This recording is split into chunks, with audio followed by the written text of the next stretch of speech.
नमस्कार सर्वांना, स्वागत करते आपलं आपल्या हरिप्रिया युट्यूब चॅनलवर। तुम्ही जर महादेवाचे भक्त असाल, शिवपूजा करत असाल तर आवर्जून हा व्हिडिओ बघा आणि व्हिडिओ आवडल्यास लाईक, शेअर आणि सबस्क्राईब करायला विसरू नका।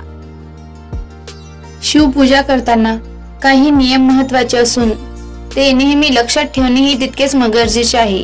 पाहूया हे महत्त्वाचे नियम कोणते ते। सोमवारी महादेवाची पूजा केल्याने किंवा सोमवारचे व्रत केल्याने महादेव प्रसन्न होतात आणि भक्तांच्या इच्छा पूर्ण करतात अशी मान्यता आहे। सोमवारी व्रत करण्याचे 3 प्रकार आहेत। यामध्ये सामान्य प्रति सोमवार, सौम्य प्रदोष आणि 16 सोमवार यांचा समावेश आहे। या दिवशी शिवपूजा करताना शिवपूजेचे नियम महत्त्वाचे असून ते नेहमी लक्षात ठेवणेही तितकेच गरजेचे असते। शिवपूजेमध्ये दुधाचा जलाभिषेक केला जातो। लक्षात ठेवा, चुकूनही तांब्याच्या भांड्यात दूध ओतू नका। तांब्याच्या भांड्यात दूध ओतल्याने दूध संक्रमित होते आणि अर्पण करण्यासाठी योग्य राहत नाही। त्यामुळे त्याचं संक्रमण झाल्यामुळे ते दूध अशुद्ध होते किंवा संक्रमित होते असे म्हणतात। त्यामुळे तांब्याच्या भांड्यात ओतून शिवाला दूध अर्पण करू नका। महादेवाला कधीही तुळस वाहू नये।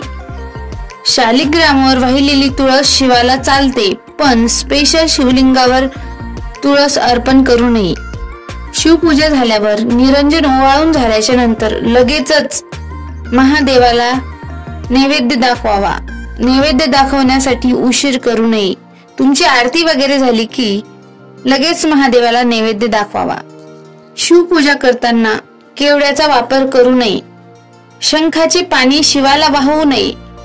शंखाने महादेवाला कधीच पाणी अर्पण करू नये।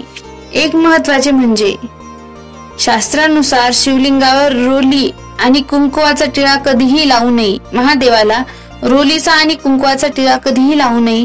शिवलिंगावर नेहमी चंदनाचा आणि भस्म आणि चंदनच लावावे। भगवान शंकराच्या मंदिरात प्रदक्षिणा करताना हे लक्षात ठेवा की प्रदक्षिणा कधीही पूर्ण करू नये। जेथून दूध वाहते, पाणी वाहते तेथेच थांबावे आणि परत जावे। हे असे शिवपूजेचे नियम आहेत।